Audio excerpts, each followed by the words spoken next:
On a tous envie d'être authentique au travail sans se faire virer. Charlie Winner vous donne des conseils dans l'open space de votre vie. Charlie Winner.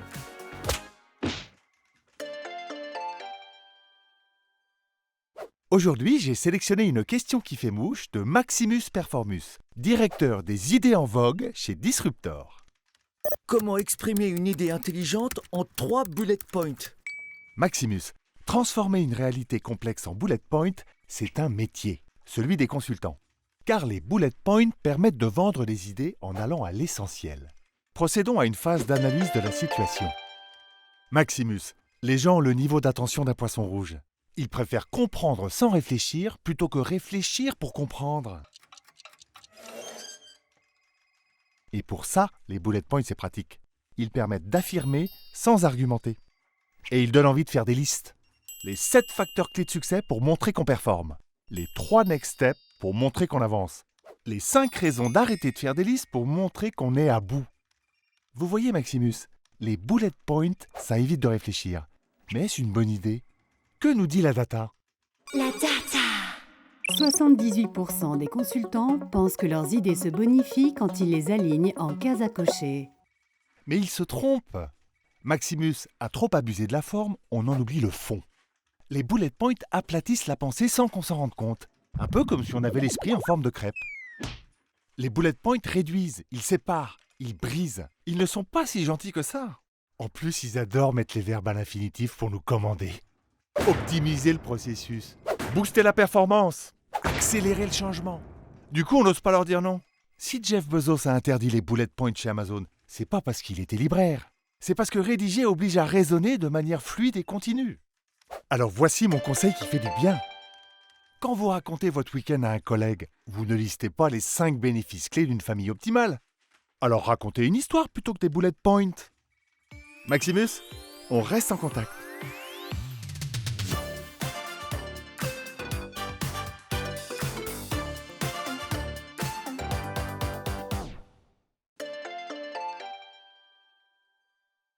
Bonjour, aujourd'hui, j'ai sélectionné une question de Anissa Pristi, data philosophe chez Blue Ocean. Quand on pleure en taillant ses crayons, est-ce qu'on est en burn-out? Merci Anissa. En effet, si vous pleurez alors que vous n'êtes même pas en train d'éplucher des oignons, c'est peut-être un signe de burn-out. Mais au fait, le burn-out, qu'est-ce que c'est? Le burn-out, c'est un état psychique d'épuisement total. Impossible de se lever, de sourire, de faire l'Ironman de Nice. Vous vous consumez de l'intérieur. À l'extérieur, votre maison est nickel. Mais dedans, ça pue le barbecue. Et vous ne le sentez pas, car votre feeling a le nez bouché. Et quand on pleure pour un rien, est-ce qu'on est forcément en burn-out? Que nous dit la data? La data 81% des gens qui disent être en burn-out le font pour soigner leur image. Eh oui, Anissa, les gens adorent se faire mousser avec leur burn-out. Ça montre leur investissement et ça fait moins ringard que surménage. Mais le burn-out, ce n'est pas une médaille, Anissa. Ça peut très mal finir. Pensez aux premiers burn-outés, les moines à l'époque médiévale. À force d'Ave Maria, de jeûne et de génuflexion, ils se fatiguaient de Dieu et finissaient brûlés de l'intérieur. Ou brûlés tout court. Alors faites le point, Anissa, et trouvez pourquoi vous pleurez en taillant vos crayons. Si c'est parce que la mine est coincée, c'est peut-être un burn-out. Mais si c'est parce que votre fils Lucas ne tire jamais la chasse d'eau, c'est juste que votre ado est un gros porc. Et maintenant, voici mon conseil qui fait du bien. Ce n'est pas grave de pleurer au travail, Anissa. Alors allez-y, pleurez, mais pas aux toilettes. Il faut que ça se voie, car les gens adorent offrir leur soutien à une personne qui pleure. Du coup, c'est l'occasion de leur refourguer un dossier foireux et de lever le pied. Allez, Anissa, on reste en contact.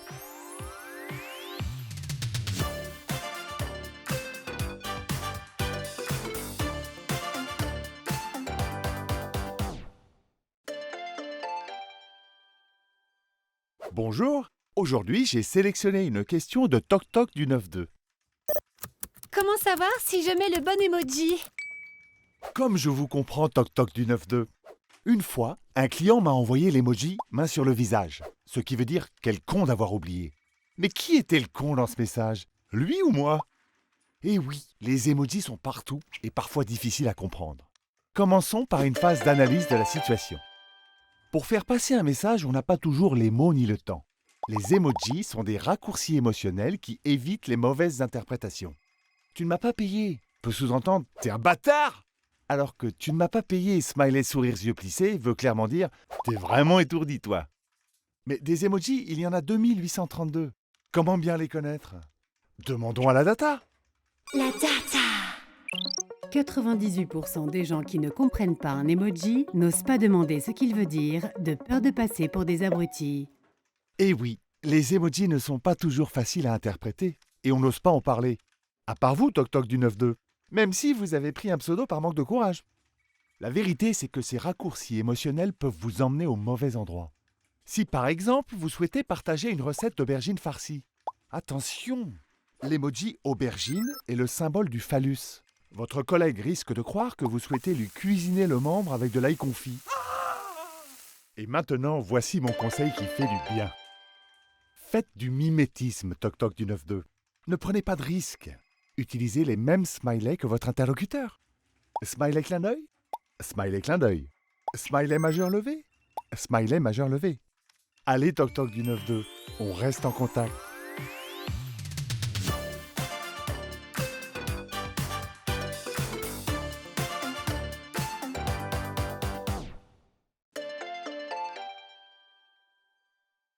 Bonjour, aujourd'hui j'ai sélectionné une question qui fait mouche de Denis Merveille, Feel Good Manager chez Outblast. Comment choisir son background en visio? Très bonne question Denis. Allons directement à la phase d'analyse de la situation. En mode présentiel, le décor est standard, c'est celui de la salle de réunion 404. Mais quand la réunion est en visio, le décor c'est chez vous. C'est la collection de Tintin de votre chambre, c'est le dégât des eaux de votre salon, c'est le poster du Silence des agneaux de votre cuisine. Heureusement, vous pouvez mettre un background pour cacher votre vie privée et votre embarras. Mais comment bien le choisir? Que nous dit la data? La data. 84% des gens qui voient un arrière-plan flou derrière un collègue en visio se disent que son projet va foirer. Et oui, Denis, malheureusement, les gens vous jugent d'après ce qu'ils voient derrière. Alors il faut soigner votre derrière. C'est votre image de marque. Plusieurs solutions s'offrent à vous. Option numéro 1. Mettez en scène un décor de vie privée équilibré. Remplacez la tronçonneuse au-dessus de votre lit par des livres de Michel Simès.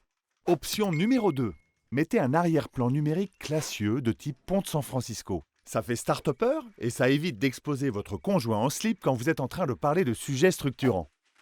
En plus, Denis, un background sympa, ça peut servir à casser la glace. Si vous mettez une photo d'un concert de Gilbert Montagnier, on vous demandera à coup sûr depuis quand vous êtes has-been. Et maintenant, voici mon conseil qui fait du bien. Denis, pour éviter une nouvelle charge mentale, préparez à l'avance des fonds d'écran ciblés. Une courbe d'objectifs atteints pour votre N+1. Un trône de fer pour le comité de direction. Une peinture de Cristiano Ronaldo pour les commerciaux. Allez Denis, on reste en contact.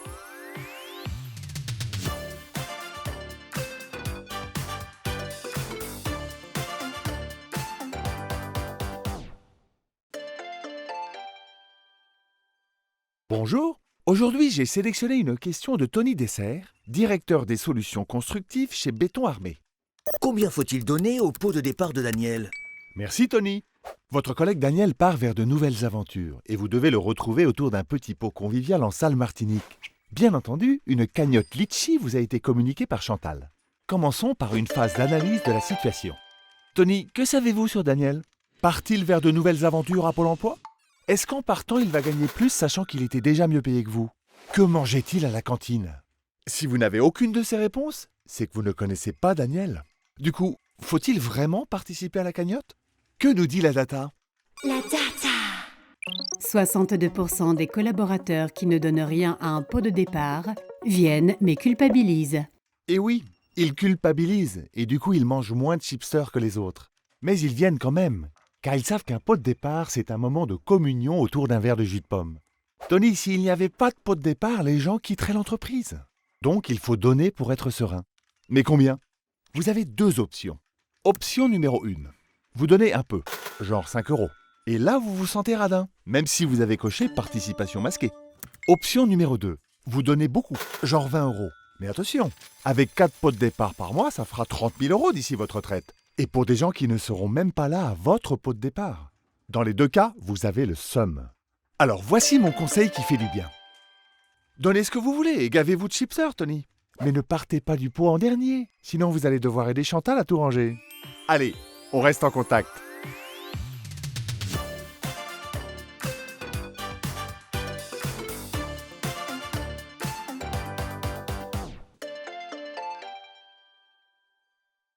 Bonjour, aujourd'hui j'ai sélectionné une question de Océane Petit Doute, Game Changer chez Doboîte Digital. Est-ce que les gens voient mon syndrome de l'imposteur? Merci Océane. Le doute, c'est votre mode de vie et vous avez peur d'être démasqué, alors que si ça se trouve, vous êtes compétente. Je vous comprends, car moi-même, quand je vais à une soirée déguisée en Zorro, j'ai l'impression d'être un imposteur. Alors commençons par une phase d'analyse de la situation. Le syndrome de l'imposteur n'est pas une pathologie, c'est un mécanisme psychologique. Vous avez l'impression que vous ne méritez pas vos succès. Mais ça, personne ne le voit, ni de loin ni de près. C'est vous qui l'avez inventé sans faire exprès. Que nous dit la data ? La data. 92% des imposteurs n'ont pas le syndrome de l'imposteur. Et oui, Océane, il y a beaucoup d'incompétents qui sont confiants. Ils partent en vacances et ont une voiture allemande. Parce que la confiance, Océane, c'est plus important que la compétence. Ayez confiance, ça vous donnera confiance. Quand on vous complimente, c'est pas une fake news. Ce qui ne veut pas dire qu'il ne faut pas douter. Même les chirurgiens du cerveau doutent. Surtout quand par mégarde ils sectionnent un nerf périphérique du tronc cérébral. Alors sans plus tarder, voici mon conseil qui fait du bien. Doutez un peu, mais pas trop, Océane. Sinon vous risquez de tomber dans le cercle vicieux de l'imposteur. Vous avez peur d'être démasqué, du coup vous bossez comme une dingue. Votre N+1 trouve ça génial. Vous êtes promu. Vous avez encore plus peur d'être démasqué, vous bossez encore plus comme une dingue, et vous finissez patronne du MEDEF. Allez Océane, on reste en contact.